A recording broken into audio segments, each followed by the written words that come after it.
So ito po ang tinatawag natin na chop suey na unit.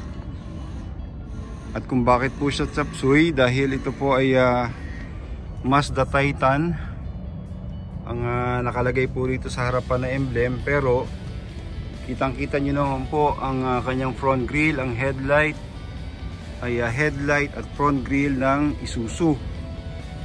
So yan po, no? Kaya ang makina po nito, yun, 4JJ1, no? So Isuzu Motors po. So 4JJ1, pero ang emblem at ang muka ay Mazda Titan, ano po. So ang tanging Mazda Titan lang po dito ay ang pong emblem, itong nakatatak na maker niya po. At ang kanya pong kanya pong chassis number ay LJR85AN. So ito po ay aming napanalunan sa auction. Kaya doon sa mga nangangailangan po nito, paki-message nyo lang po ako sa aming JC Trading Facebook page. Kung meron po sa inyo nangangailangan nitong 10 feet ang haba nitong ref van. Ang system niya po ay Topre ang tatak. Subok po at quality na system po itong Topre. Okay, sariwa po ang unit. Ayan po siya.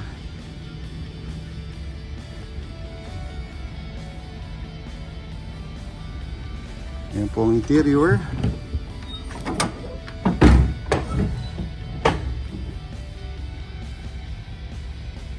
Maganda rin po ang interior. Aluminum flooring, zigzag. Okay.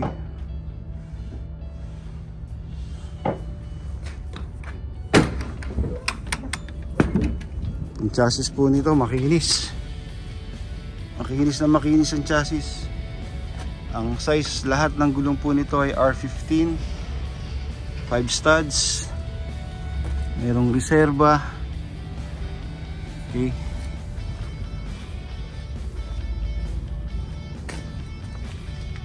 Ayan po, makinis na makinis ang chassis.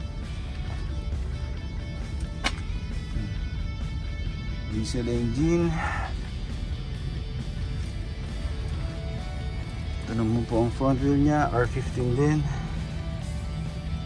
5 studs. Ayan po na, naka-suspension lang po ang kanyang front wheel. Hindi molye. Okay. Maayos naman po ang interior ng cabin. Okay. Ito po ay 5-speed manual transmission. Yun, pati rito pala yung nakasulat na Mazda. Ito lang po ang tanging nakalagay, no? Pero ang design niya ay Isuzu pa rin. So nagkaroon lang po talaga ng collaboration ang Mazda at ang Isuzu. Okay? Pakinggan po natin ang makina nitong 4JJ1.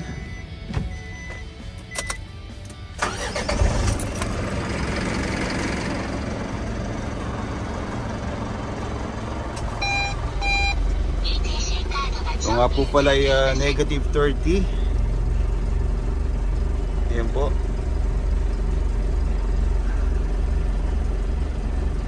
Pero bakit ganito, no? Not sure lang po bakit may nagbiblink na negative 5. Baka dual.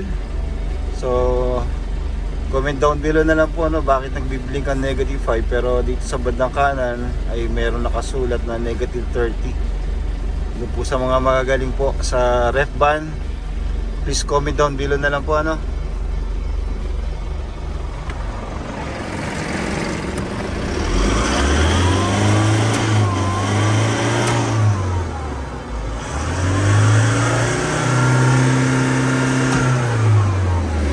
Pinong-pino andar.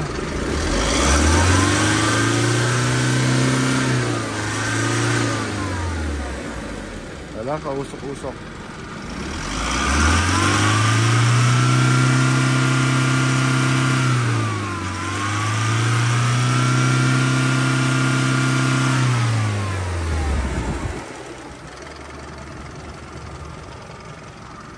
Okay. So, doon po sa may-ari po nito, shout out kay Miss Joan Uy ng Subic Motors. Okay, paki-message nyo lang po ako sa aming JC Trading Facebook page at ibigay ko po sa inyo ang kanyang contact details. Okay, so doon po sa bago, paki-like, subscribe at pakihit na rin po ang notification bell para sa susunod ko mga video ay ma-notify po kayo. Maraming salamat po muli, John Marcaso ng JC Trading dito po sa Kobe, Japan. God bless you all. Sayonara.